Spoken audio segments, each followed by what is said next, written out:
Uh, Yeah, so it ain't playing. We ain't gonna even worry about it today. So I don't know why the intro's been tripping, the countdown and everything, but we ain't even gonna mess with it because I already toyed with it earlier and it was playing fine. So we just gonna roll with it. All right. Thank y'all for tuning in today to the new episode of TK's Chronicles of a Black Sheep. We are in for a wonderful, wonderful episode today. We have two of the greats on with us, and I am super excited. So, as usual, my co-hosts are in today. We have DA. what it do? What it be? What it is? It's your boy Da. Hold on, y'all see the top of my head? What the hell is? Oh, my camera. Ooh. All right, I'm straight now. All right, Nika Pinks. I'm here. All right, no other. And we got the big brother on with us tonight. Glad that he is here. Mr. Derek Jones of Hey, y'all. Relationship Gumbo. I'm happy to be here. Yes, it's going to be awesome. Also, we have Big Sis in the house tonight. Always glad to have her back. We got Felicia Johnson. Hello, beautiful people. How y'all doing? I am happy to be on with family. Y'all already know it's about to go down. Most definitely. All right, we got the peeps on tonight already. Hey, Tashura. Diara's already in the building. Thank y'all for tuning in. So tonight, did you say that flip phone camera don't work? So tonight, wanted to talk about I've got issues. So, back in the day, they used to say you need some tissues for your issues. And everybody like, I don't got no issues, or you got Sports Illustrated issues. So as many of us are growing, becoming aware in life of where we are, and that we actually do have issues, because everybody got issues. But many people do not realize the issues they have and how their issues affect their relationships as far as co-workers, friends, family, and actual relationships. So who other else to have on with us tonight than a trauma coach and our relationship guru? Because we the issue experts in here. Man, because I'm telling y'all, if and I'm gonna definitely throw this out here. If you are questioning or you don't know which way you going in your dating life, or you don't understand, man, I'm telling y'all got to get with the big bro. Because look here, he gonna lead you the right way. Like he gonna put you on game. You gonna have to unlearn some stuff. I'm gonna tell you now. You gonna have to unlearn some stuff. Your skin gonna have to be a little tough because he just gonna shoot it to you from the hip. He ain't gonna sugarcoat it. Your feelings might get hurt. Feelings might get hurt. It'll be all right. It'll be all right. Man, because he boy, when I tell you he be on me in pinks, look here. Yeah, there was a whole situation I asked him about, and he sent me like 50 red flags. I said, damn. Okay. Nick, retreat. So in going, starting off, when we become, I'm gonna say a little like, maybe that's me.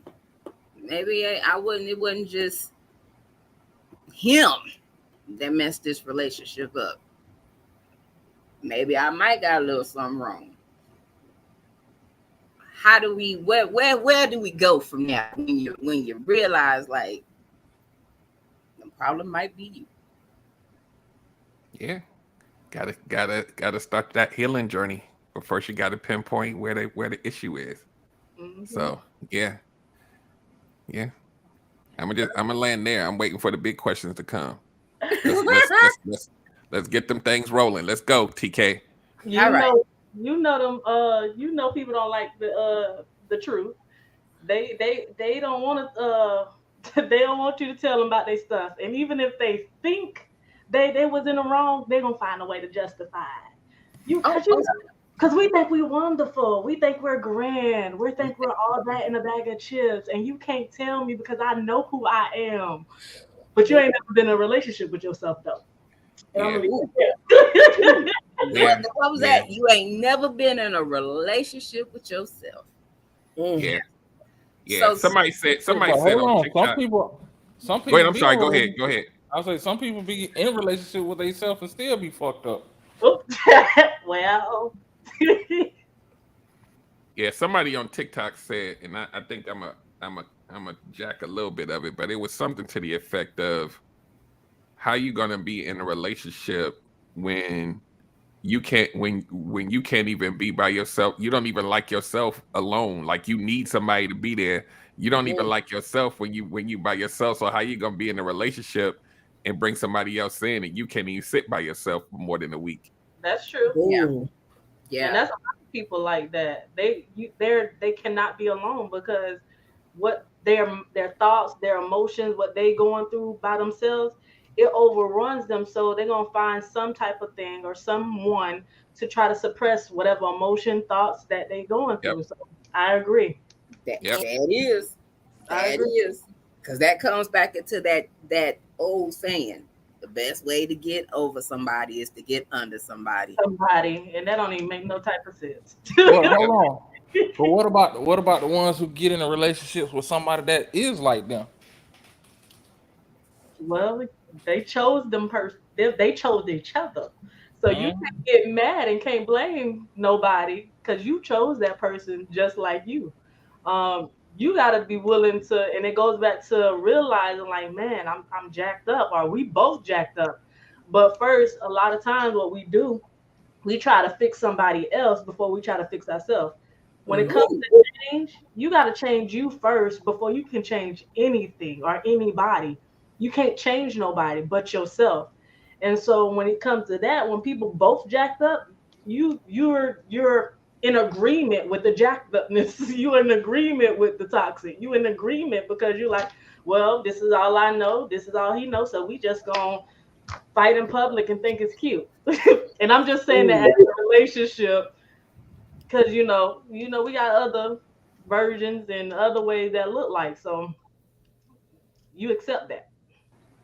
Yep. Yep. okay. So I'm gonna hit with some of the most common issues. So for a person that has mommy issues, what are some of those things that they may do in a relationship because of mommy issues that they don't realize that they're doing? I don't trust you. I'm always suspect of you. Either that's gonna be friendship, that could be a relationship, that can be on the job. I don't trust you. Especially with mother issues. It's that people pleasing. I want you to see me. I want you to make me feel that I'm valuable. I want you to see that I am valuable. And so with mommy issues, you're gonna say yeah to anything because why? You want that validation. You want that, oh, please comfort me or consume me or give me something to make me feel like I'm important.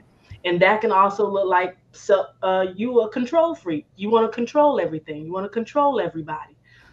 My mother issues go deep. So especially if you're a mother yourself, you're going to find yourself mimicking the same patterns your mama did to you, and you're going to think, oh, I don't want ever want to be like that. But if you don't look in the mirror and say, dang, I got some mother issues, you're going to be like, man, I'm treating my child just the way my mama treat me. But that takes some realness. Yeah, this I literally like I hate to keep invoking the word TikTok, but TikTok be giving you find everything on there. I literally just heard somebody say something to the effect of uh a mother, something about having a narcissistic mother, right? Or a narcissistic tendency mother. And those type of mothers tend to breed people pleasers, right? And then those people pleasers end up dating narcissists because it's like the yin and the yang, like they find each other because the people pleaser feels finds their own little traumatic comfort in having someone that fills some of that role that the mom had of being a narcissist and having to kind of be the one that like to piggybacking off of, hold on this way. This way. Piggybacking off of what she said, that people pleasing thing, if it comes from that source, when you start dating, you're looking for somebody to kind of replace that for you because it's like a need that you have. Yeah. Like, and we don't even realize it. We just think that we just a nice person that's doing stuff for people, but it starts to become like a habit. It's all almost obsessive. And when you are that much of a people pleaser, narcissist type, narcissist tendencies, they be licking their chops like, this is exactly what I need. Somebody that's gonna do everything for me. And you don't even realize it's happening until you all the way in. And you're like, dang, how did I get here? That y'all. That's why I always tell people pleasers, empaths, givers, your boundaries got to be stronger than most people because y'all the way you set up, it's not. You're more susceptible to being preyed on than most people because you're going to see the best in everybody. You want to help you want to fix everything. Yeah, I agree.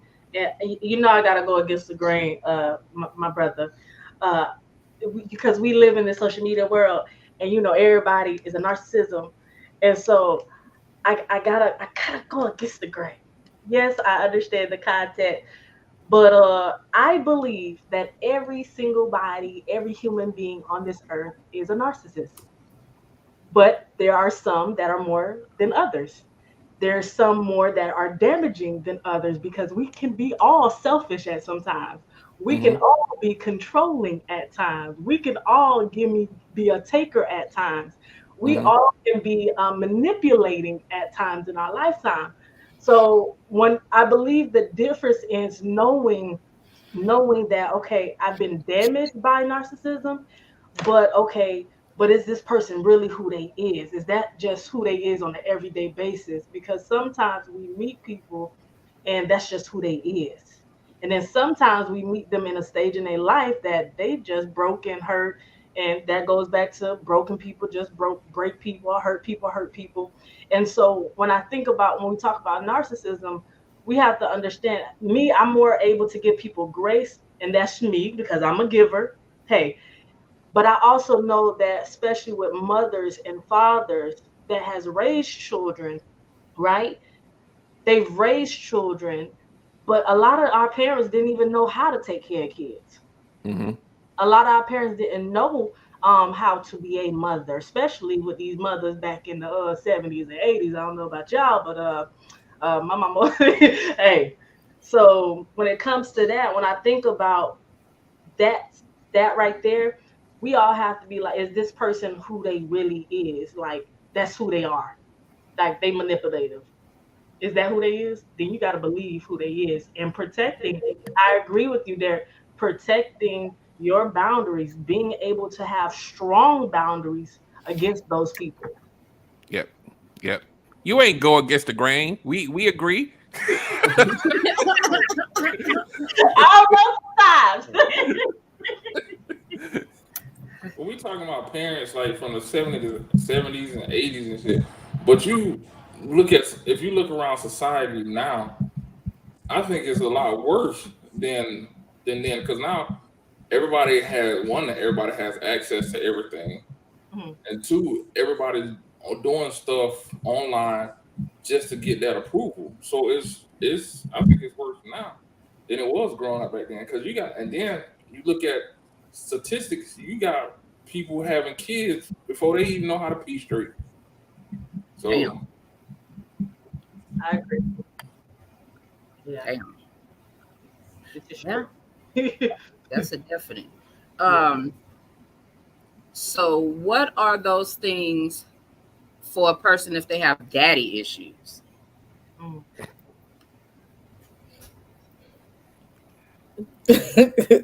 That's well, okay. So I'll start. I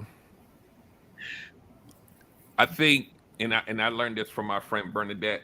Um, the daddy issues start to look, and it's a lot of different flavors of how it ends up looking. But the biggest part that I learned from her, because that's her platform, Fatherless Daughters, is the absence of a father could damage, who you choose in relationships and how you move about the world. But a lot of times having a father that's present but not emotionally available has some of the same kind of the output almost looks identical even when they're in the home, because there's a lot of fathers that they pay the bills and that's it, and they just kind of exist in the house, and that child is still not getting what they need from that dad, and a lot of the behaviors look identical. And just like on the flip side too, like when we talked about mothers, there's and I'll just talk about men. There are men out here looking for mamas. They looking for somebody to really like take care of them above and beyond what a wife or like a life partner would even do. Like they really want somebody to kind of baby them almost. And then on the flip side, there's a lot of women out here that are looking for a father kind of role replacement where they get a lot of those attributes that they probably didn't have growing up as a kid. And a lot of times those decisions end up being really like toxic because all of those things that you may need as an individual, you overlook that because you're looking for the daddy first. If that makes sense. You're looking for the father first, and then whatever you've grown up to be as an adult, all those little nuances of things that you probably need for your individual self, you don't even care about that. You just need daddy. So I'll land there. Mm. That's good. That's good. Mm. Felicia, what's your take on that? Um, like Derek said, fathers, I feel like is the most important thing in the life of, especially a daughter. That's where we get our self esteem and our self value and our self worth.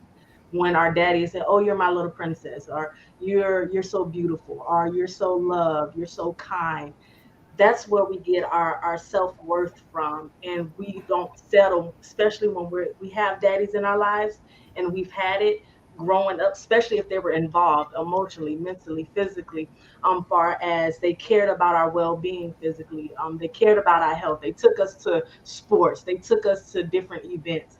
When they're involved emotionally and when they're involved mentally and they actually are being a father, I think that it's so beneficial, because when we get older and when it comes to relationships, when it comes to marriage, we ain't gonna go after no anybody, just anybody that's going to treat us, because our father has set a standard of how I should be treated. And so anybody that comes in my life, "Oh, you beautiful. Oh, I want to do this. I want to do that." You be like, "Child, please." And on the flip side, when you don't have that father, when you don't have that, "Oh, you're my princess," or "You're beautiful," or you are this person, this amazing person in your life, but you get the neglect, you get the abandonment, you are always seeking and looking at yourself, well, what did I do? Or why am I not deserving of love? Why am I not deserving of being treated right or appreciated? So you will get with somebody that don't treat you the best, and they will abandon you, the neglect, like Derek said, they're gonna give you the same thing that the abandonment, the trash, and you're gonna say, I might as well stick it out, because it's all I know. This is what I'm deserving of. So Yeah. There's a Mm. lot of and I'm going to talk about women, but it's not exclusive to women. But there's a lot of abandonment issues. Like we have a lot of the single moms raising kids, and a lot of the dads chose not to be there for whatever reason, or whatever the reason is. And there's a lot of women out here that are obsessive about seeking that validation, yeah, and a lot of times they'll the validation part, it's almost so a part of their makeup that, even like I always talk about this when I talk about people dating, and like asking the pertinent questions that you need to get answers to so that you know who you're dealing with up front. And then they'll say stuff like, if I ask him the questions, it might scare him away and he might leave me. And I'm like, you only had 2 conversations with him. Like, if you really Mm. think about it, you're afraid of being abandoned by somebody you don't even know yet. yeah, It's already inside you. It's already inside. Like, you can't ask the dude, like, what's he looking for? No, he's gonna think hold on, what's that energy right there? Like I'd be like, what is that? There's Yeah. something in you that feels like you're about to lose somebody, and you You don't haven't know. even gone on 3 dates with them yet. That's good. That's good right there. That's so true. Damn. And I think that's the reason why, like, that father issue, that father wound, it is crazy because we will seek and go head over heels of somebody we don't know, like we just met them. And so it's crazy, but that's why I think dealing with those issues and pinpoint, like, look, my mama wasn't here, my daddy wasn't here, and this is what it is.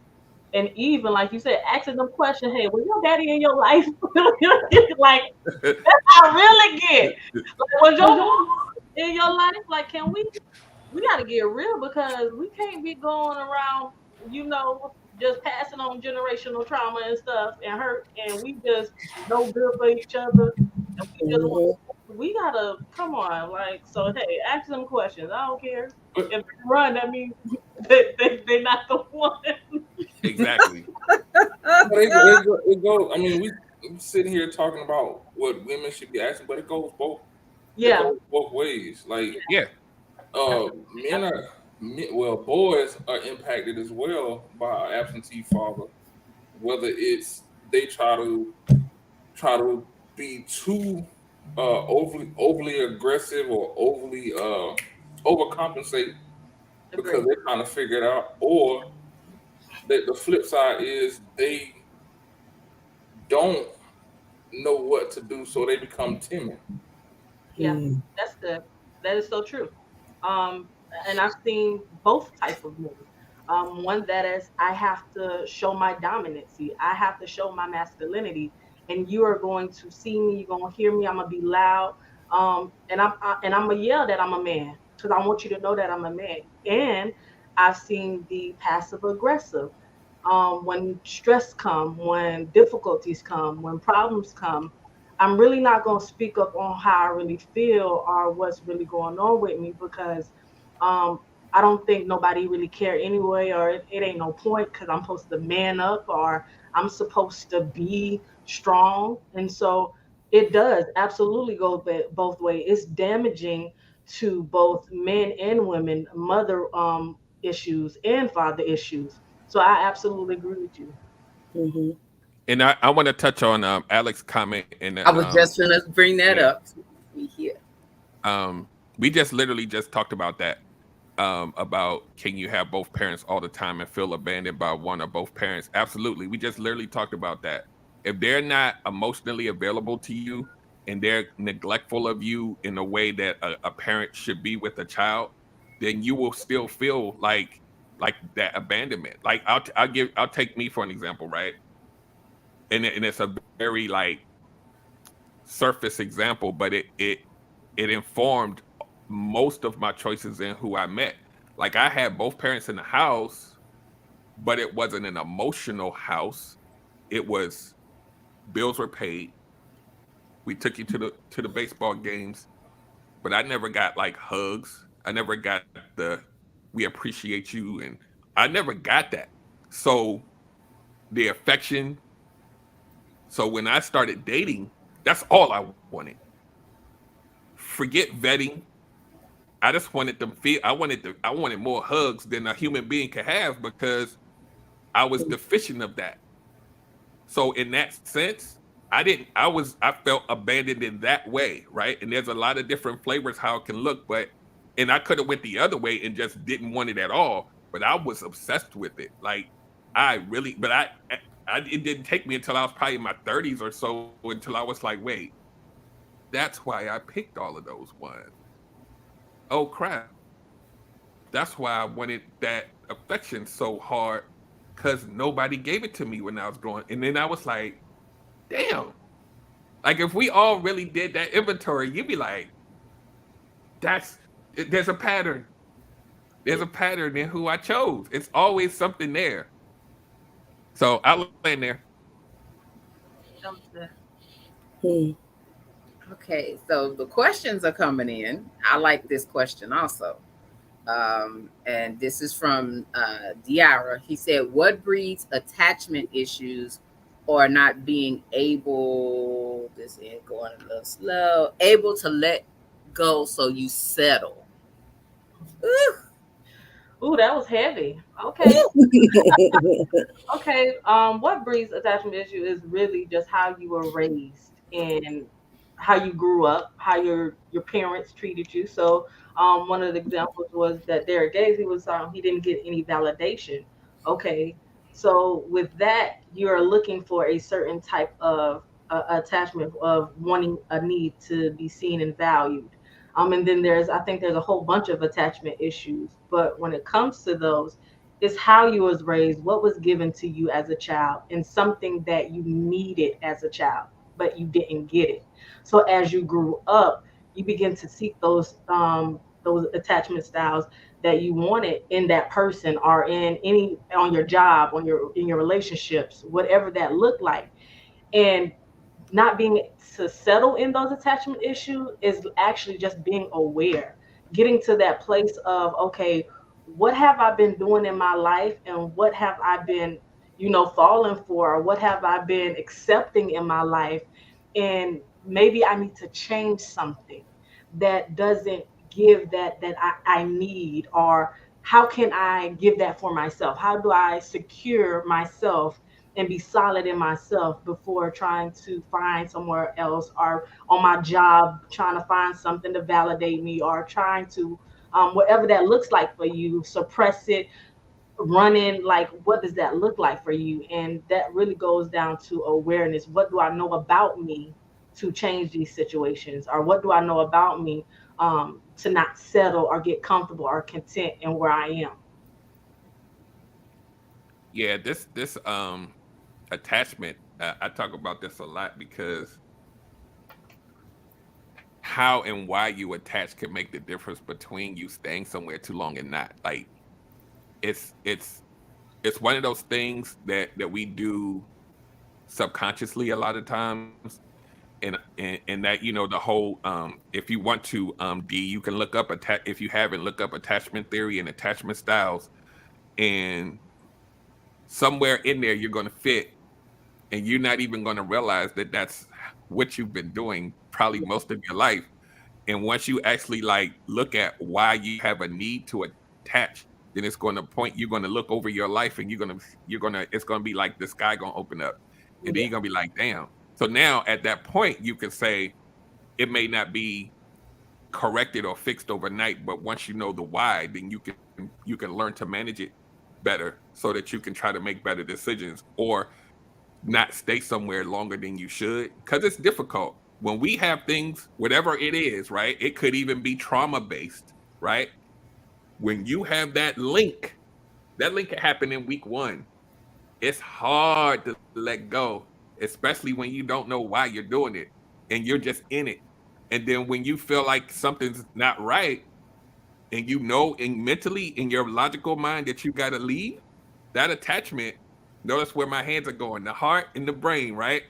When that thing gets attached, leaving ain't really an option anymore, because you need to be attached, or at least you think you do. And people who do that, there's a pattern. Like, this ain't the first time you did. These are the type of people that'll say, I fall in love fast. These type of people that, I fall in love easy. It was love at first. The first moment I saw them, it was already love. And I'm like, hold on, hold, slow down, slow down, Like, slow oh, down. hold on, partner. Whoa. So yeah, so you really got to take inventory of yourself. This is something that most of us don't do, because we just living in the moment. It's the vibes and the feelings, and I'm tingly, and oh my god, it feels amazing. And then it'd be 3 months later, and I'm like, wait, I didn't ask the questions yet. I didn't. I'm already attached now, Yeah, right? This is that's also the path to being preyed upon, because Mm. the people that prey on you look to get you here first, and then the rest of this stuff turns into mush. So you already done before you even know it. So I'm gonna land there. that was Ooh, good. That was ooh. good. So, question, because we're seeing it so much on social media. I ain't gonna even throw out the TT, but we seeing it so much on social media. and a lot in the dating world. So, do you believe that's why there's so much love bombing going on now? Hold on, repeat that real quick.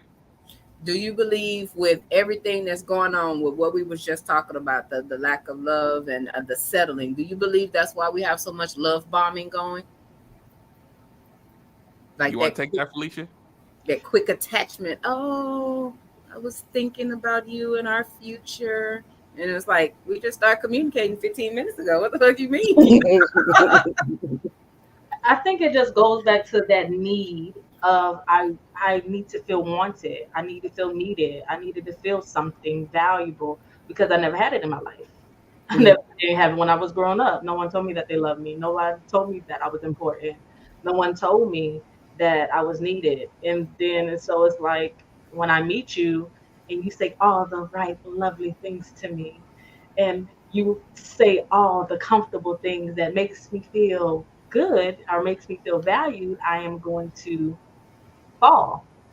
And I'm not control of my emotional state. I'm not aware of this or this. Like I'm just going off the emotions, and I don't realize that people. I don't think people realize that their emotions be lying. Like emotions are not truth. Like I Yeah. I tell my kids all the time, I was like, I need you to talk to me. Talk to me because what right now, how you feel, I understand how you feeling that you're feeling some type of way about what happened, but they're not fact. They're not truth right now. And Hmm. I need you to come, bring it in. Let's talk. And I can relate. And I'm not saying that you don't leave off your emotions, but sometimes your emotions be lying. Yes. Yeah. Yeah. Yeah, emotions are irrational. Like, and that's why I'm glad you said that because I was going. My question, you sparked one question because I was thinking of another question. I was trying to look up some stuff on the slide, but since you don't fuck that up, um, can a person who understands that their emotions lie and they get really emotional and they control or what's the word I'm looking for? Contain their emotions. Can that be portrayed as them being cold and calculated? Mm, yes, it can.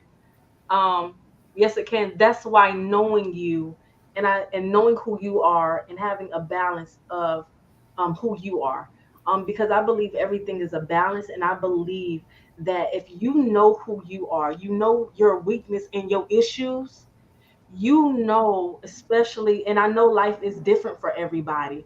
I'm married, I have kids, so life is different from someone that, you know, is a single mother, that is, or a single father, or just single and there's just them.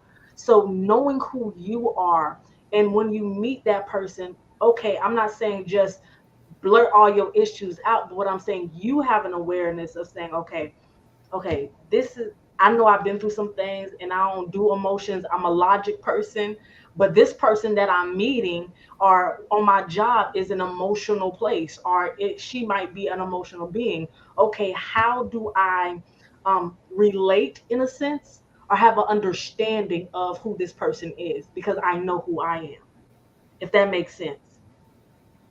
Mm. And also, um, to kind of piggyback and also like the way that I look at it is like if someone says, I know I have these issues, so I'm not going to like show emotion. I think that's also kind of dangerous too, in a way, because being devoid of emotion is also unhealthy because we're human. Now, this person, hopefully, you know, whether they get help or whether they figure it out on their own, can learn how to manage whatever the thing is that may be the bad part of the emotion. But showing emotions is human. yeah. Those of us who can shut them on and off, I always cause pause. Like, so you don't have none? That's a Like, little scary to me. It's a little scary that you don't have any. And you may say internally, if I don't show any, then that keeps me safe, or if I don't show any, then I won't hurt anybody. But you need to learn how to manage that too, because guess what you're doing to those emotions? You keeping them inside. At some point, that thing gonna pop. Yeah. No human being can do that. Like we always say, men can do that very easily. No, no, no. If you see a man that expresses his emotions by anger, that's an emotion too. Like we always forget this. Like the anger that men have, the fighting and all of that's all emotion. It's gonna come out some way, shape, or form. You Right. just don't know when or how, maybe sometimes, but it ain't. It don't just sit there indefinitely. We're human, so I would never tell somebody to just keep it in because it's toxic. I'll say we need to work on that. Somebody need to help you with that if you don't know how to do it yourself. Because Yeah. we all know what happens when people hold stuff in up to a point. It doesn't look good. That sounds like stress to me. Yeah. Yeah, Yeah. agreed. So Great.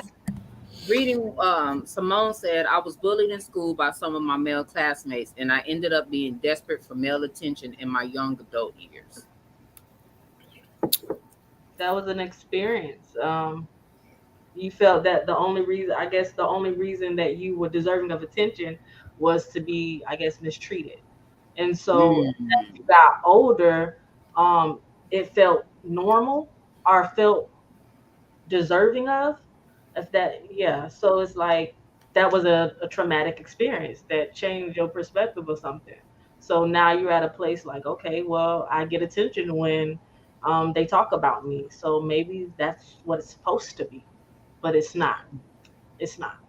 Yep. Not Yep. supposed to be that way. Yep. Mm. Yeah. That's very true. And that and and Felicia can back me up on this, and she's the trauma coach. But a lot of times when we experience trauma, it becomes and it's really a piggyback to what you was just saying. It becomes so normal that we think that that's how it's supposed to be, to the point, almost to the point where we dysfunctionally find comfort in it, Yeah. and we look for it sometimes because that's all we know. That's why a lot of times people who always gravitate towards like abusive people, because it's all they know. Oh. It's all Mm. they know. So people that you know that end up in toxic stuff all the time, 10 boyfriends later, and all of them are doing some's the picker is off, and there's a reason for that. Yeah, I was just about to say that. That's Uh, true. yeah, and it and the crazy part about it, we don't realize it some at times that it can be it's the seed is planted when we're young for a lot of the things that we experience. The seed is planted. Like we said earlier about the attention from a mother and father. That seed is planted. If you got siblings, you might not be you might be the runt, so everybody pick on you. So that seed is planted, or you might be the ugly duckling. So it's interesting that we're talking about this, how how it progresses through the stages. Yeah. Yeah. Yeah. Yep. So another question that hit on here, Alex the man says, is settling different from loving a person through their imperfections and mistakes? Mm. That's a good one. I'm gonna That's let the relationship I combo. know, because he got uh-oh. that look on his face. He got that little smile. I'm gonna let him do that one, and I just pick it back in. So so first and foremost, the word settling, I think a lot of us have different definitions of it or whatever. So I don't like to pigeonhole this word into one thing, but because a lot of times people will like to this question, they'll use settling against what the second part of the question is, and they'll use them interchangeably. And I think a lot of people look at settling as something that you don't want, but you still gonna stay there anyway, kind of thing. And I would say in this case, loving a person through their imperfections and mistakes to me is really different than settling, because I believe, and the definitions may change depending on what day of the week is, but I believe a lot of people settle when they're in spaces that they normally wouldn't or don't want to be, and they just decide to be there because maybe they have a scarcity mindset. Maybe there's nobody else out there for me, so I might as well just stay here. I think that's Man, different from you falling in love with somebody and you staying there because you know that they're not perfect and you're going to love them through it because all of the other stuff that you need are there. and so you're deciding to stay. I don't believe that that's called settling. That's just called adapting and loving a person through the relationship. But I think the way most people use settle, it's like, yeah, this dude ain't even my type, but what the hell? I might as well just stay anyway. So that's it. That's all. Uh, I agree with you. Settling is that might as well mentality. There's one song that I cannot stand. It's meet me at the altar in your white dress. You might as well do it. Might as well. Wait a minute. I got questions. Guys, what you might as well? You just already settling? Like, you don't tell me nothing how, like, what we can build together or we can grow together. And so I agree with you, Derek, that it's like settling is that might as well mentality and loving someone through their mistakes and imperfections, especially if your aim is to grow with this person. We all have issues. We will be foolish to believe to think that, oh, you're supposed to be my hero, you're supposed to be my queen, you're supposed to act like this and do this and be this. We are all made up differently, we all think differently, we come from different backgrounds, we come from different homes. So for us to, when we get together, whether it's a relationship or anything, it'd be foolish of us to believe that, oh, you're supposed to be exactly like me. If they're exactly like you, there's something's wrong. And Mm. so when you're loving a person, you know that y'all both have issues, but you're willing. This is what I think the difference is. You're willing to work on those issues together. Are you willing to change for whatever you're trying to grow to or grow into? So I completely agree with you. That might as well. No, I don't want you to might as well marry me. Or might as Yeah. no, I want you to choose me. Like, don't do me. I I think it has. From my take is, if it's settling if they have imperfections or make mistakes, but they're not trying to change that behavior. They're not trying to change. Like, I can Yeah. understand everybody makes mistakes, but if you keep making the same mistake Yeah, over and over and over and over again, then I am truly settling, because I'm allowing you to continue to make the same mistake. I'm allowing you to continue the same behavior. Yeah. yeah, I I can't agree. disagree with that. Yeah, because if they still doing the same dumbness, yeah, Yeah, I agree. definitely. So I also see that was someone else's response. Sochi Sane said that that's how I am when men can't say I love you just because. So, I believe in being transparent on this podcast. So, 9 out of 10, Alex the man was referring to me, because this is a conversation that we have had when we were together. So when he made the comment and said, women tend to not like me because I never say I love you until I mean it. I can say it just because I'm not going to say it just because you're looking for it.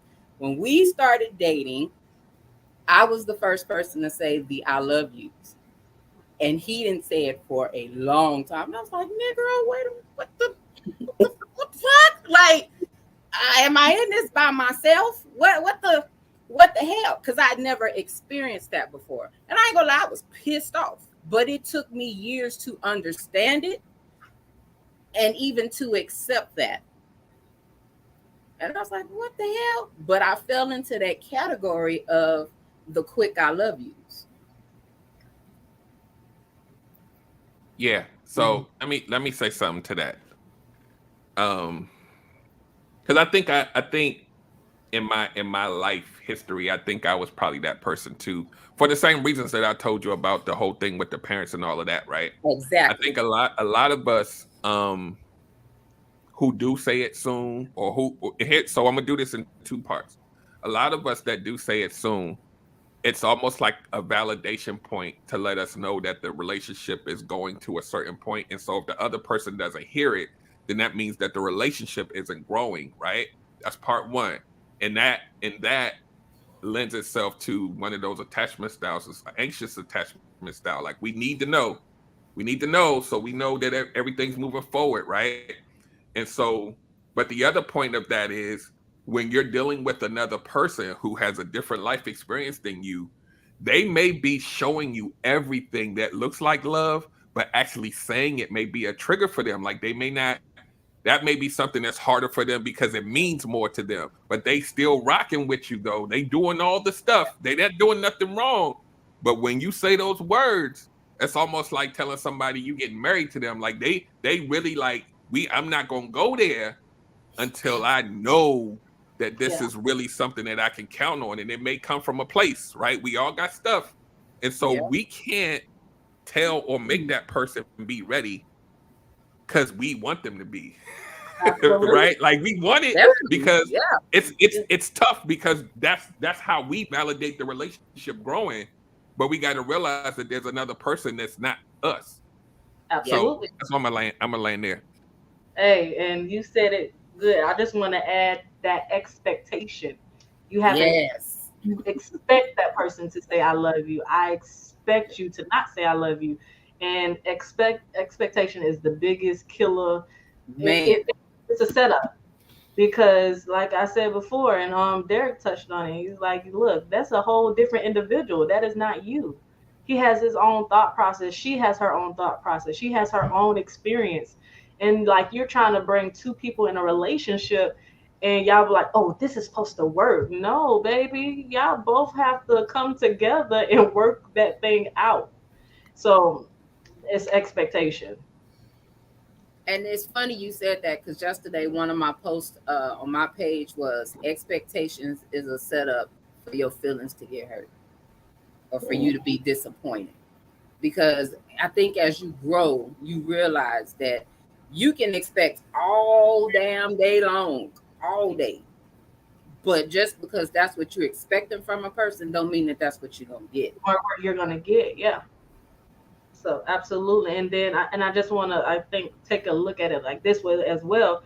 Of course, have a set what will you accept and what you won't accept. Have that, have that, but at the same time, when you have an expectation of you must give that to me, yeah, you set yourself up.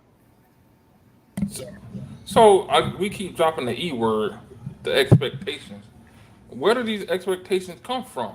Like they, Upbringing, child, uh, and that's one of the things I was trying to get at. Like those expect those I don't think they're expectations. I think those are things that you need that you feel you need to fill a void, and you're trying we're trying to mask it as expectation because like the example that we're using about somebody saying I love you and the other person not reciprocating and it's bothering people, that isn't an expectation because that other person didn't one, I don't think they knew that that's what you needed to hear or that's what they needed to hear. And two, from the person who's saying it, they don't they didn't have the expectation or the understanding of this person who's saying I love you, saying those three words is so powerful. They don't just throw it out there all willy nilly. So for them to get to that point, it means a lot. And I'm saying that because I was just like Alex.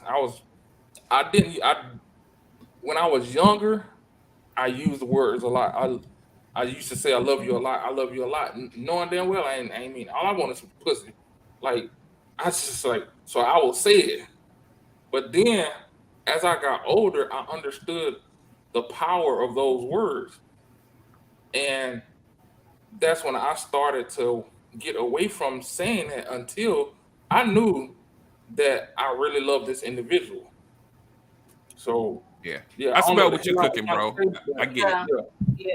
I get it. I get it. So let me even further expound on what he just said, right? Because I get it, right? And this is to Shura's point, expectations lead to disappointment. So here's the thing, right? And correct me if I'm wrong, bro. With when we have expectations, right, in a perfect world, we should be able Mm. to kind of roll those out to us, to the people that we're dating or talking to seriously, right? And it's like a whole thing. We're in a relationship. We're heading that. We're in a relationship, or we're heading in that direction. If I don't lay out that, one day, we're going in the direction of falling in love. For me, that's how I know that we've grown to a certain point, right? So now the other person knows up front what the expectation is versus you just sitting on it and inside you stewing because they're not giving you something that you didn't let them know was a point that you were going to be triggered by if I didn't say it. Am I saying that correctly? Yep. You sitting inside stewing and they don't even know why. Yeah. Exactly. So I get it. That makes perfect sense. And I think that's why communication is so important. And I know it's very hard, but I feel like just being honest and being real where you at is the most important thing, because when we talk about expectation is basically a strong belief that I have, that I hold, that should happen in the future. And everybody has a belief system, and everyone belief system is different.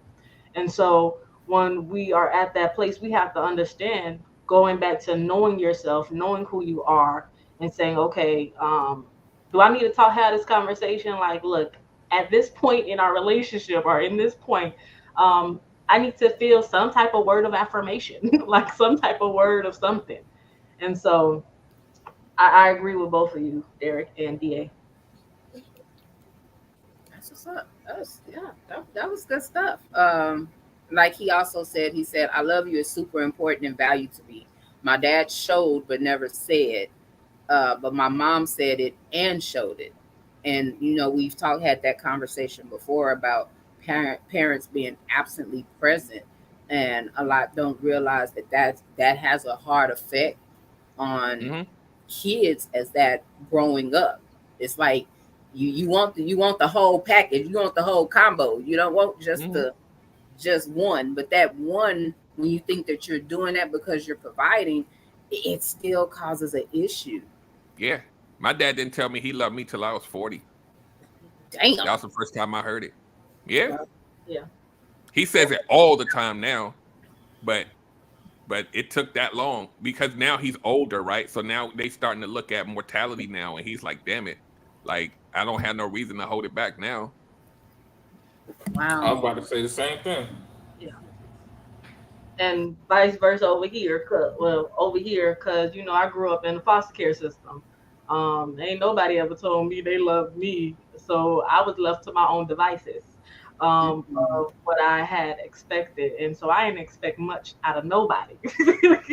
I ain't expected Mhm. to say nothing, do nothing, because hey, I had a artillery around me. I had everything, so that's why it's so different for everybody. And so I ain't had no expectations.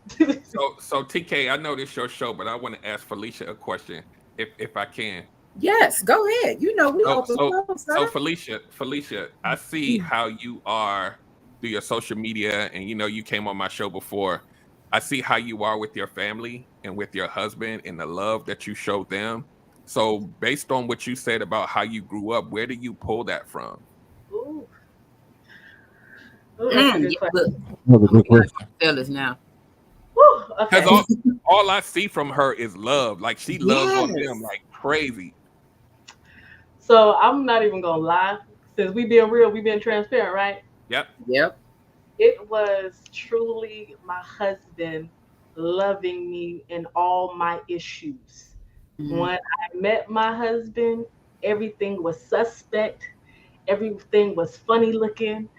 You moved funny, and in all of that, he knew that I went through some things. I never went into details, but he knew I had gone through some things. But he had a respect enough to say, "Hey, I understand where you are. I know you understand where you're upset, but this is what it is." And a lot of times, there was a lot of stuff we was like, look here, like you telling me stuff that hurt my feelings, you telling me stuff that I don't want to hear, but it was a willingness to want something healthy. It was a willingness to want something that was whole. And I never seen healthy relationships. Growing up, I've never seen it. I never seen healthy parenting, but it was I knew the issue. I knew the problem. And I wanted to create a whole different story, different dynamic. And when my motivation of the brokenness and the issue that I knew, I was like, oh, I got to change this. So it was through love, and they say healthy relationships helps you heal. When you have healthy friends, when you're in healthy environments, it helps you heal. And it was because of my husband literally loving me the hell out of me because I was a hot mess. Yeah, and having willingness to change. That's why I'm able to love him. I think he knew that his ROI, which all the stuff that he like loved on me and put up with, it was going to be now what it is now. Because you can't tell me nothing about my husband. You can't tell me nothing about my kids. Hey, this is what it is. And so this is the product of brokenness, of issues, of pain. And so that's why I'm able to produce that with my husband and my children. I've been through some things. Girl, you gonna make me cry. I've been You through over here trying to be gangster, my teeth, my eyes watering. I'm like, y'all trying to But be Yeah, you, so but you know what? I asked that question. I asked that question because I know that there's probably some people in the audience or people that will Yes, listen to the replay, yeah. and they're going through something similar, and or have been brought up in a way. A lot of us have been brought up in a way where we never saw it, right? yeah, But there's a lot of people who take that, and when they get into a healthy relationship, they turn it on its head Yeah. because they have somebody that's willing to give them a safe space to while they're on their journey to kind of be there without it being like super Yeah. like crazy. Yeah. It's enough for you to grow in that moment to the point where now you both are meeting at that point where you can say this can be something that we can create that I've never saw, but this is going to be something that's unique to us, and we're gonna love on each other, and then the kids are going to see that and they're going to absorb that as well. And that's why I'm like every time I see her stuff, and I'm like, that dude loved the hell out of you. man, Because I'll man. never forget that first time I saw him come on your Instagram live, and that dude was like right there, like that thing was. I was like, that dude loved the hell out of her. I didn't even need to hear much from him. I could just see it in his mannerisms and how he was looking at you and stuff. And I was like, yeah, that dude is in there.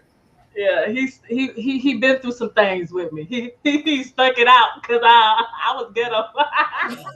And you know that when I thought about this topic, um, my it was very strategic, and that was one of the reasons why I wanted you on, because you've always been very honest about your upbringing, how your life went. And even on one of the other episodes you've been on, you spoke about how how it was with you and your husband, and how it was just, you was like, you know, you knew you had issues, you knew you had what you've been through, but he stuck with you. And like, and you do. I'm like Derek. I be looking at your videos on Instagram. I'm gonna be like, oh, one day that go be me. That go.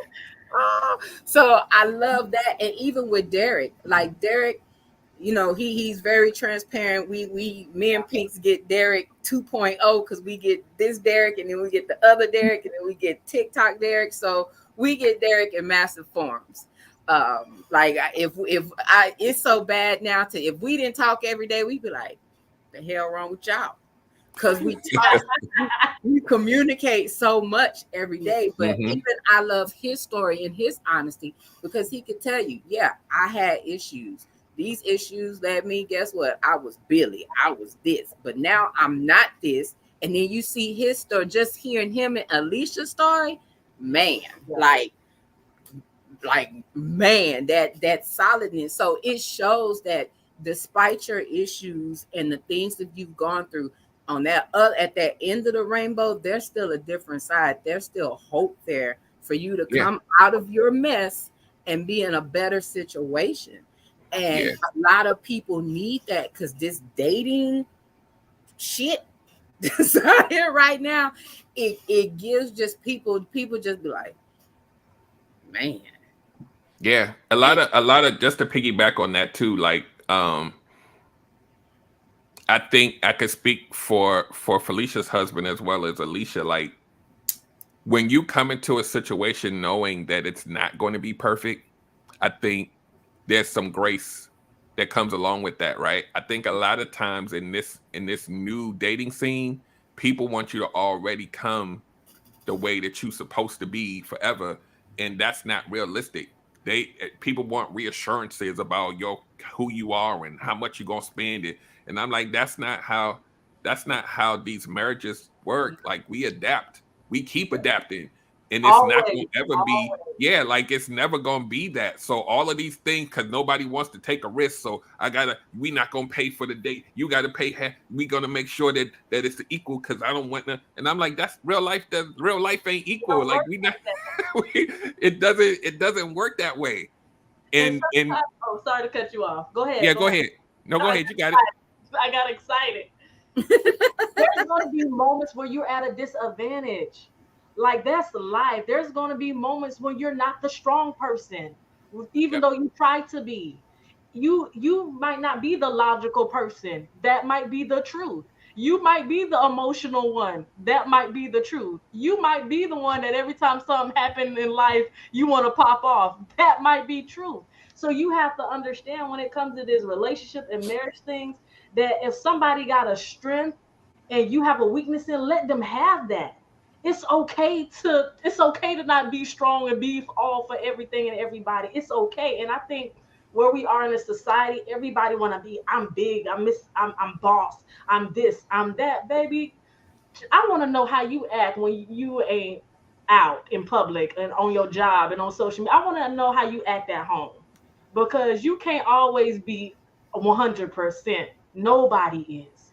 And so Yep. I'm so glad you said that because it sometimes it irks my nerves because it is that battle. It shouldn't be no battle because you don't know everything. And if you think you know everything, then that is your problem. If Yep. you think that you're the best of the best, then that is your problem.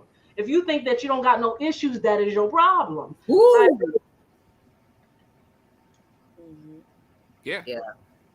Because I think too, also too, just a small piggyback to that.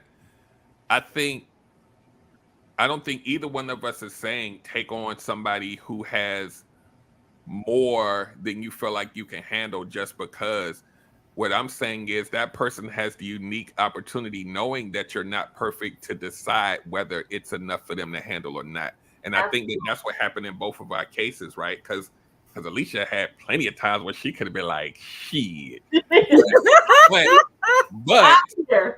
but but she chose to stay because with me and us dealing with each other over time, it wasn't too much for her to be like, I'm good. She was with because she saw my character. She saw, that we had similar core values, those things that make us who we are. She clung to that. So all the other stuff on the outside, she was like, okay, I know where his heart is. I know he got me. I know he's doing his best. I'm gonna rock with that. But if Absolutely. it does, she never let me forget. If it does become something I can't handle, I'm good. Like I don't need to be here. And I was like, oh shit. She just said she don't need. All right, let me. And We that just wasn't said she. for me too. Yeah, Philip, yeah, Philip was yeah, like, look here. You act like I can't say nothing to you, to do nothing, and you tripping. I don't have to wait a minute. Hey, wait a minute. We working on some things. What are you talking about? Right? We do it. And so one thing that I love about my husband, he always tells me, he said, I love the fact that you had a willingness to change and not stay stuck in what you Mm. that is Oh, what Alicia saw in you. yep, She saw your willingness, even though you made mistakes, you did some crap, your willingness to say, dang, I was creeped for that. I said some yeah, stuff I was, maybe and I that need yeah, to adjust some things. that right there is what separates good and healthy relationships versus the toxic. The yeah, fact that you have that willingness to change, because like you said, the example that you use is you going through something, and somebody's like, "Well, shit, I can leave," and the first thing out of your mouth, "Well, gone then." Yeah, Mm. yeah, And yeah, not and then both of them sitting there talking about men ain't shit, women ain't shit, or that person ain't shit, and da da da da da. Yeah, there you When it was go. simple as, okay, I understand you got something going on. I'm gonna let you breathe, and then we gonna come back and address it. Yeah, yeah, and that's Yeah. what it is. yep, Absolutely. And but the flip side of that, they have to be open to that. yeah, yep. That's true. Very true. Very Very. true. That's truth right there. Now, what the crazy I know a part little is, something, little something, something. See. I oh told you. Lord, it's crazy because as simple as we just had that piece that he just brought up, and then you look at what we see in social media, and it's something just like he said, that quick is all men ain't, all women ain't, it's your fault, it's your fault. But something just as simple as that I'm gonna let you breathe, have your moment, but we need to circle the block back in a little bit and come talk this out. Yep, Mm. Simple yep. things, Mm. just that simple. So I got a question then I because was we've just been going to talking get to you. about the Must have whole. I felt was that waiting to let energy. y'all do y'all thing. You must So have my felt. thing is we kind of spoke about the relationship side of it, but how when it comes to family, like how do we do that Mm, one? Because it's like loving a person through their flaws. This is family. Then right now everybody's kind of like, I want to keep my peace. My peace, I'll cut you off. I need my peace. But it's like when it comes to family, like what do you really do? Is it healthy for either one of y'all to just be like, I'm done and cut it off and just be like, okay, I'm out? That's good. That's a good question. And I think I'm gonna take this one. So, I share with y'all. I grew up in the foster care system, and my biological mom and my dad are still alive.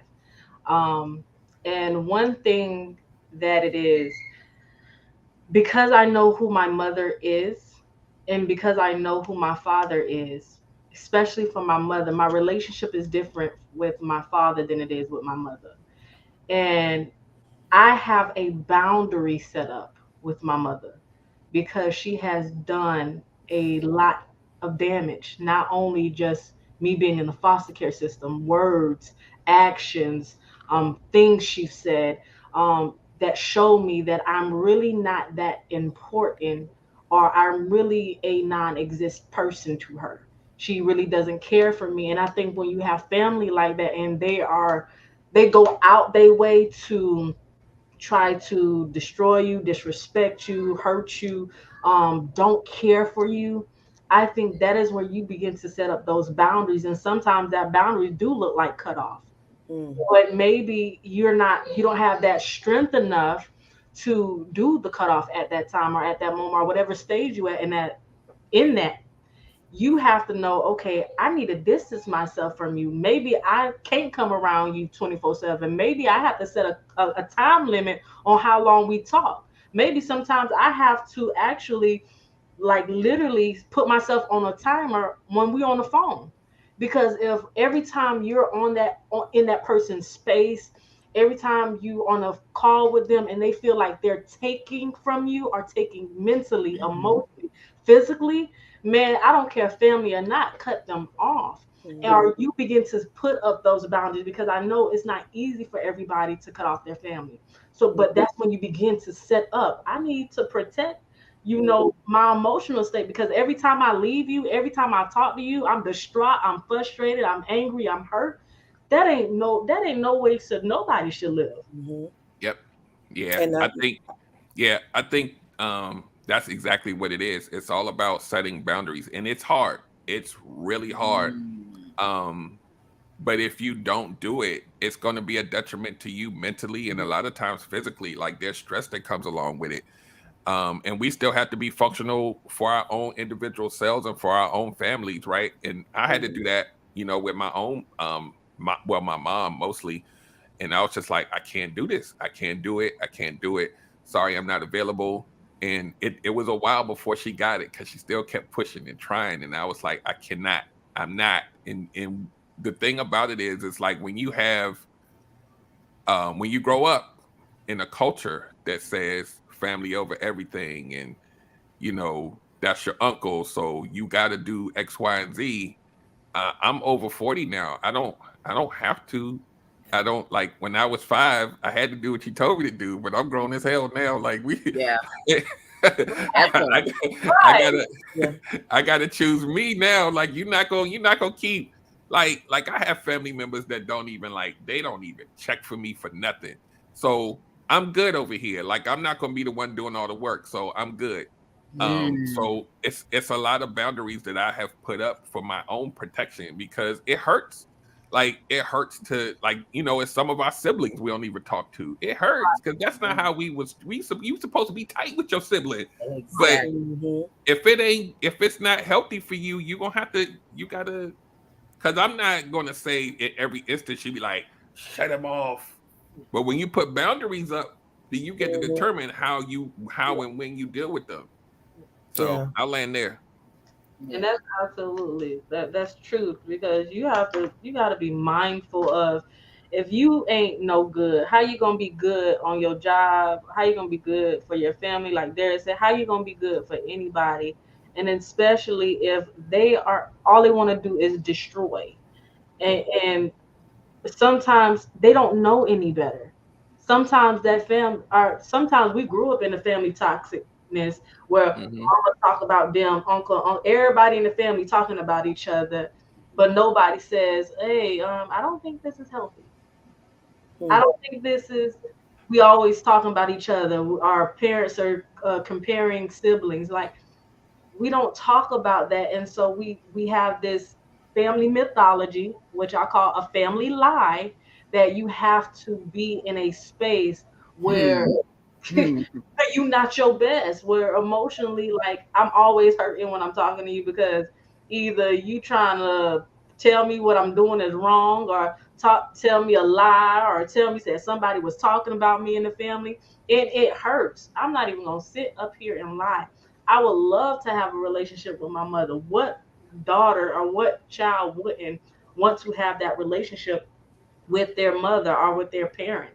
That's it's just who we are as human beings. But at the same time, now that I'm a mother, and yeah, that might be your grandkids, I gotta protect my children. Yeah. Yeah. I protect my children. Yep. Mhm. I gotta protect my kids. Yeah. And it's like sometimes you can see the change, especially like when you haven't talked to them in a while. And that's me. Like I don't mind. I'll do the cutoff. But it's like I have the kids or where I want them to have family too. Cause it's like when you cut them off, what's left besides your little in-house circle? So like I find myself, I'll cut people off and then I'll look and I'll be like, after a while, you kind of open that door and you see the change, and then the mask comes off the first time and it's like they never changed, even though I'm going to therapy. I understand, I've learned, and it's like you ain't learned shit, you still crazy as hell.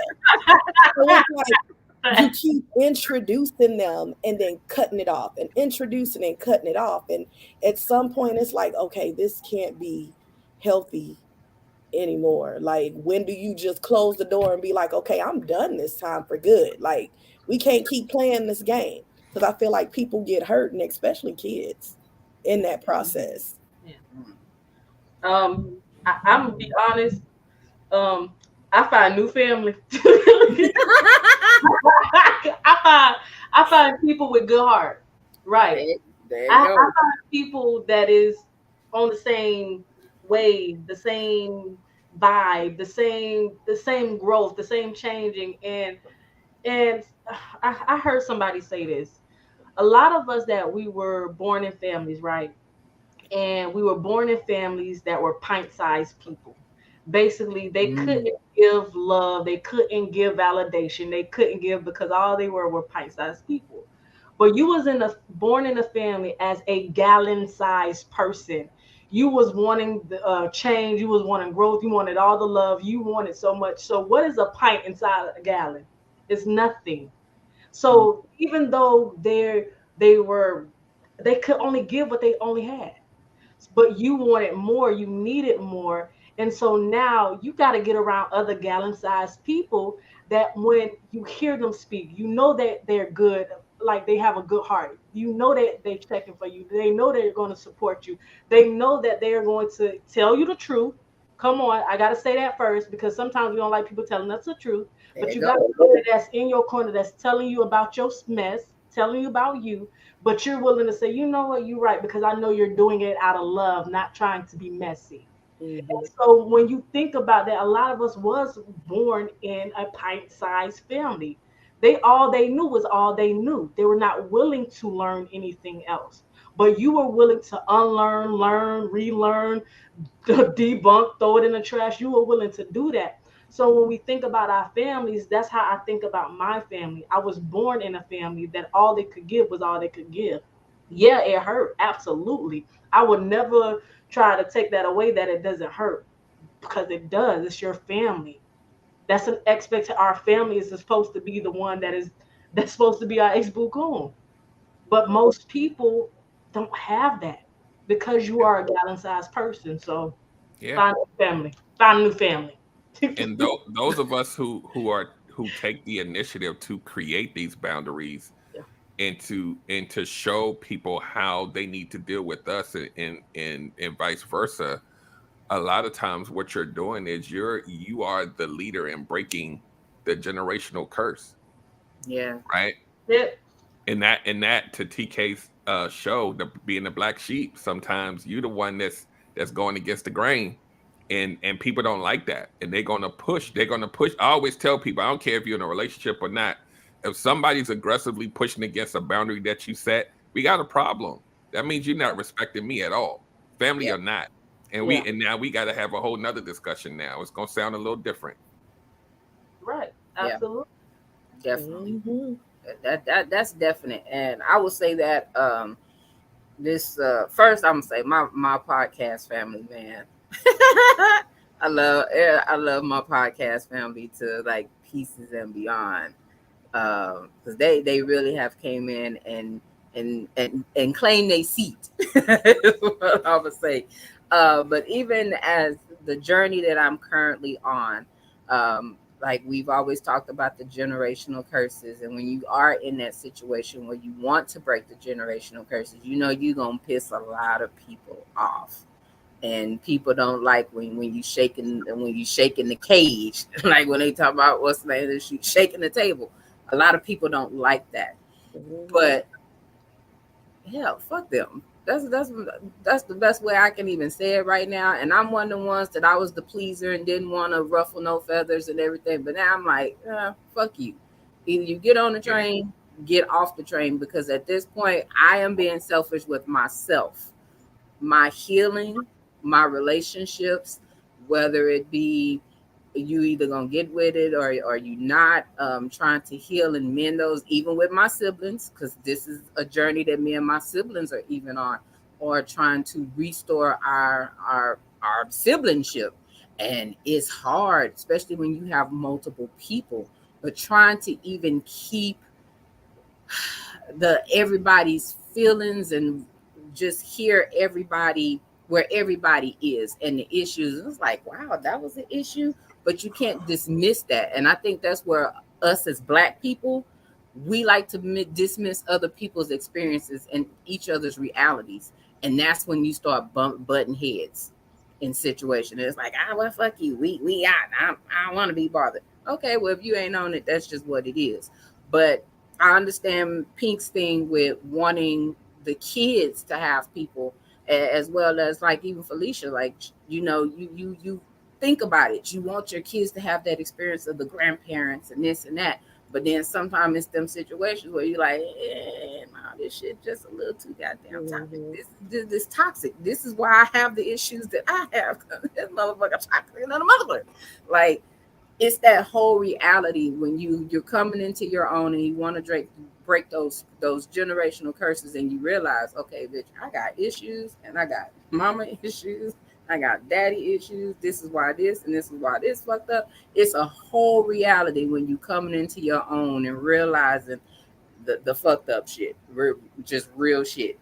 Um, Man, Alex the man made the comment, and he was like, he need a double session with with Derek and Felicia. Boy, I don't like sharing my people. I ain't lying. I ain't gonna lie, I'm selfish about y'all. I am. It's like I want to share, but then I don't want to share at the same time. Like, but I want people to get this healing because it needs to be done in order to break this generational curse. Yep. Because we got kids and we're looking at, I'm at an age where hell, I can be having a grandbaby. So I don't want to keep passing the curse on because it's just getting deeper and deeper. And you know, they don't, a lot of our folks don't believe in therapy. We don't believe in therapy. But get your damn therapy. Look here, I got a couple of people on my team, but I everybody that comes on the podcast, Derek, Felicia, Alta, man, get your healing. Relationships, learn how to date correctly. Because when you think about it, Derek has made me realize that over my years, I was dating real fucked up. But it's not just about dating though. It's just about being in fellowship. I don't like to say relationship, but in fellowship with people. Yeah, Like it's like yeah, because like fucked up people get around fucked up people, and then you have fucked up situation. And so sometimes you just have to say enough is enough and throw Yeah, up the deuces. Yep. yeah, Most of agree. the stuff that I teach in relationship stuff is life lessons. It ain't just about it's how you deal with people in general, Yeah, right? yeah, In real life, whether it's family or not, you still got to still have that filter into your like whatever your life is. If it has some semblance of peace in it, no, my mama ain't gonna mess that up. Like I'm not even gonna let her mess that up. No matter how much she try, I'm like I'm not available today. So, and you know what's funny about people is when you put that boundary up and you stand firm on it, they figure it the hell out and yeah. life mm, goes on. They yeah, respect. yeah, They go and they neglect the fact they not gonna try, Right. but they gonna Right. try. But you gotta be like, look, this is what it is. This is what it is. And I love what DA said. He said, you hey, that was one of the main reasons that I began healing. Because I realized that everybody around me, all we knew was my hood, was my ghetto, and everybody was stuck on sleep with the same man, shooting, gang banging, killing, and da da da da. And I was like, you know what? I don't think I want this life anymore. Like, I don't think this is healthy, right? And so I had to get around people that was different than what I knew. I, I had to. So a lot of my family that I've called family, these are people that I've met online, people I've met at events, people I've just met. And we just begin to grow in our relationship and friendship. And so that's what it is. It's really about getting with your people. Yep. Getting definitely, with your people. definitely. Hmm.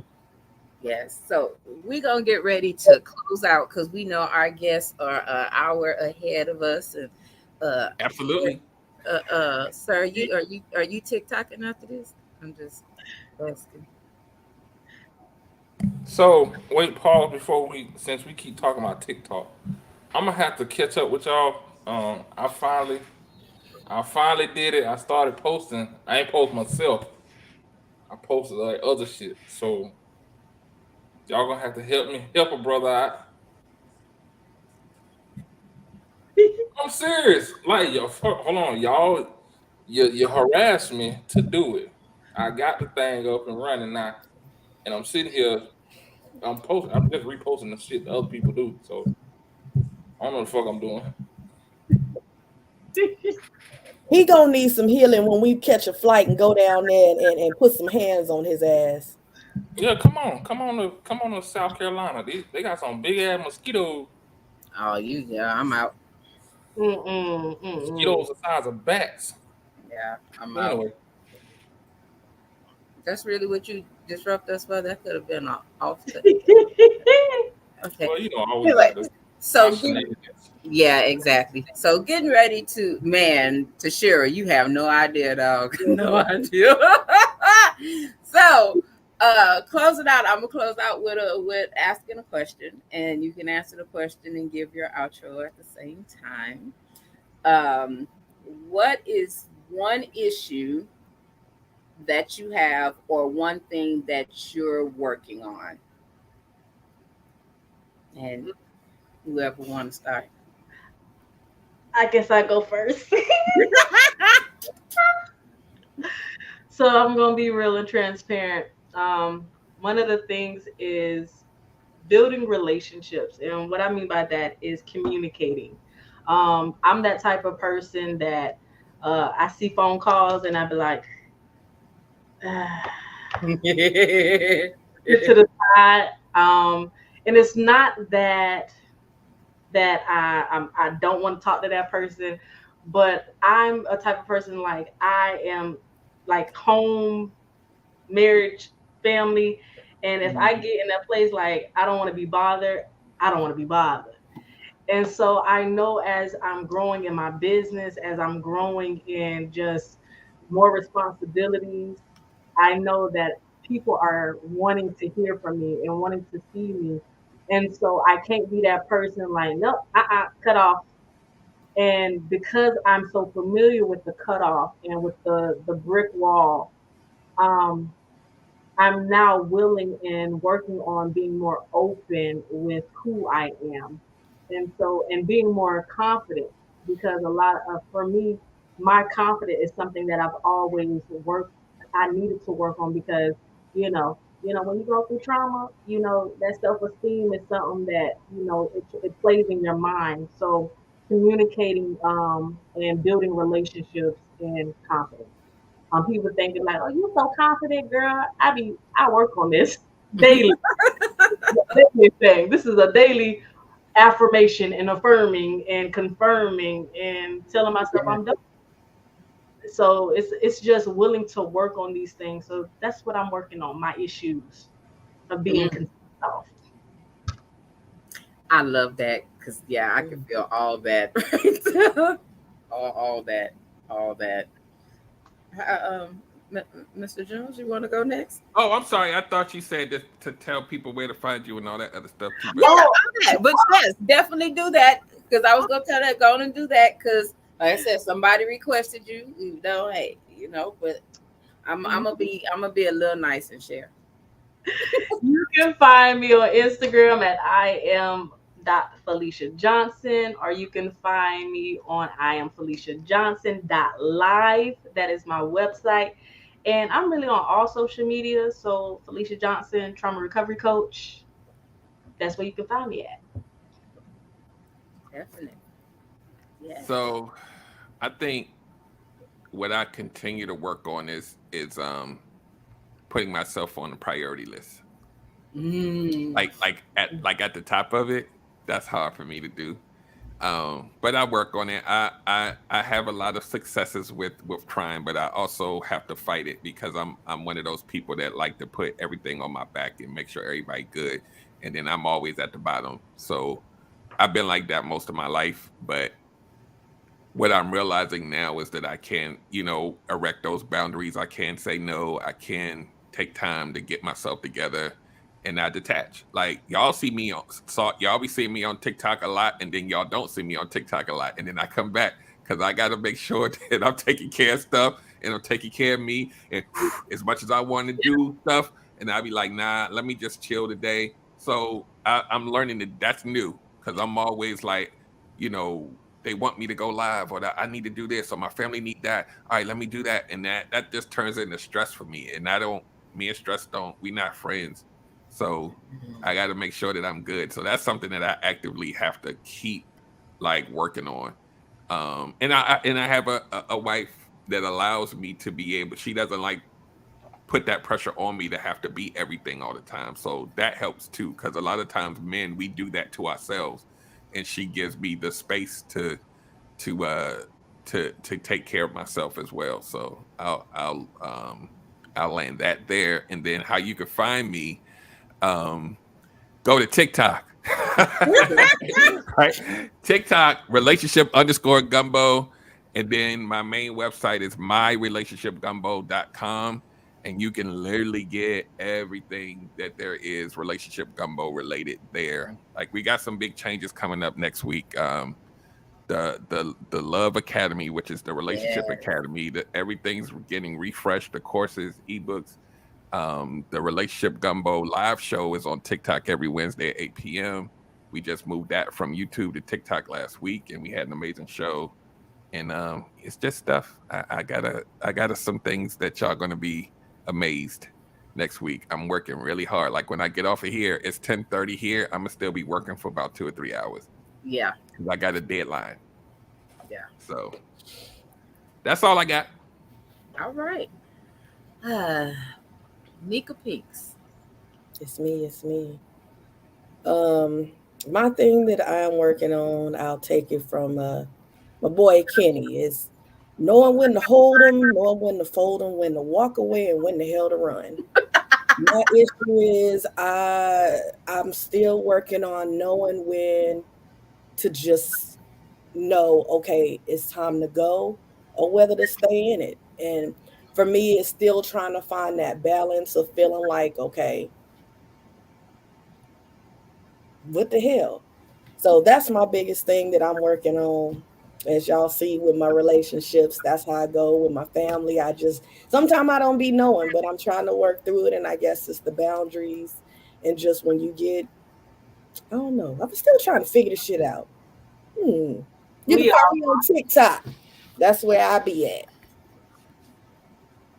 That's all I got, y'all. All right. Mr. I don't know how to TikTok. Next. I was just laughing because I was like, shit, I forgot the question. Mr. I got 3 friends. That's all I got on my TikTok. And that's all y'all. So shit, that's all who I rock with And most that's of the from time. that's from last week. Hey, look here, look here. You asked my ass to get on now. I'm doing it now. Okay. You better leave me alone. What was the question again now? Since you done. One of your issues or something that you're working on and your outro. Oh, one? Man. Well, I if you got more than one, hey, I ain't gonna gotta limit throw you. that shit against the wall. That's easy. Balance. I gotta work on my balance. Like mentally and physically. I've been like the last couple of months since like I want to say about June. I've been all over the place. I'm trying to narrow that thing. That's what I'm working on. That's my issue, and that's what I'm working on. Getting my balance and focusing on me. All right, all right. Is that your outro too, sir? Hmm? Is that also your outro? Well, shit. I'm just learning my social media, so I can't tell you that. You're gonna have to wait to tune in next time to find out my social media. And he still ain't gonna know. So, yeah, I can say I got issues, but they are being worked on. So, I'm gonna say right now is definitely my healing. Um, is one of my biggest things that I am working on, but I am still in process and working on those, like I said, the sibling relationships and boundaries, because those boundaries are interesting. But I think the biggest person that is shocked for my boundaries, I hate to say, is my dad. Because normally when he calls, I go running. Um, but yeah, me not running, I got this. I get the silence on the phone. Like, let me make sure I heard this right. I'm like, yeah, I ain't coming, dog. Like, I get with you later. I got something to do.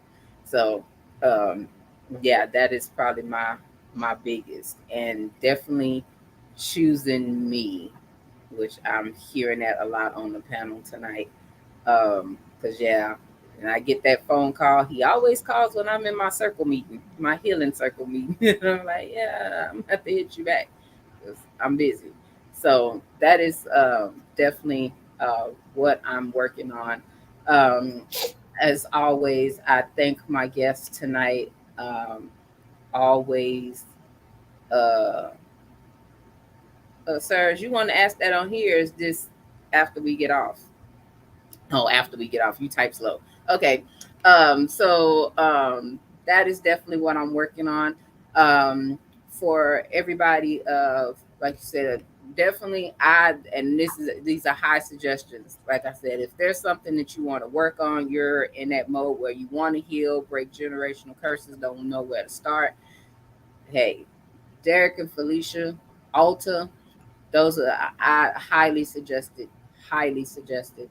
Um, if that's where the route you're trying to go, definitely reach out to them. They are, I can say from experience, they are there to help. They're not fueled by finances, even though finances is wonderful, but they're not fueled by that. They definitely have a genuine heart to want people to get better and to heal.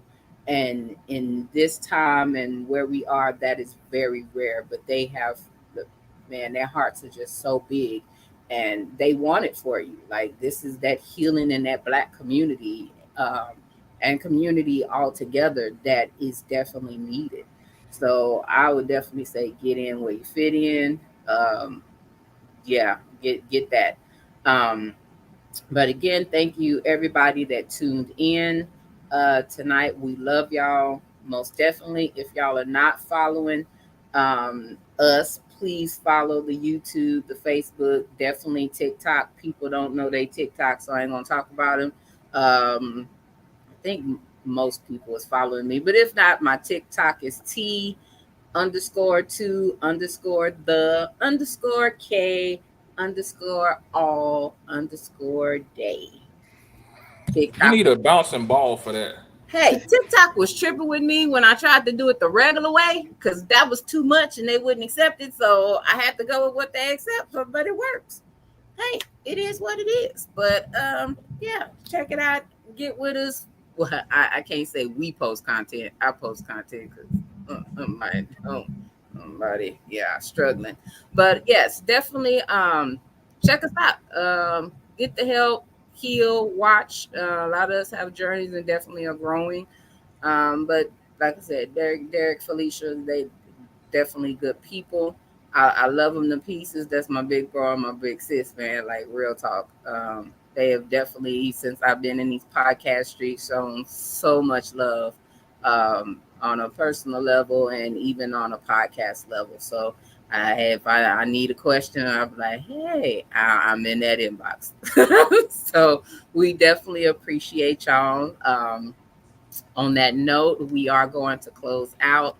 But y'all follow, because yeah, we put the topics up as they go. You never know what's gonna happen in this wonderful world. So due to technical difficulties, I'll attempt to do the outro. If it don't, we just gonna cut it out because I ain't even playing with Hey, stream. start beatboxing and freestyle.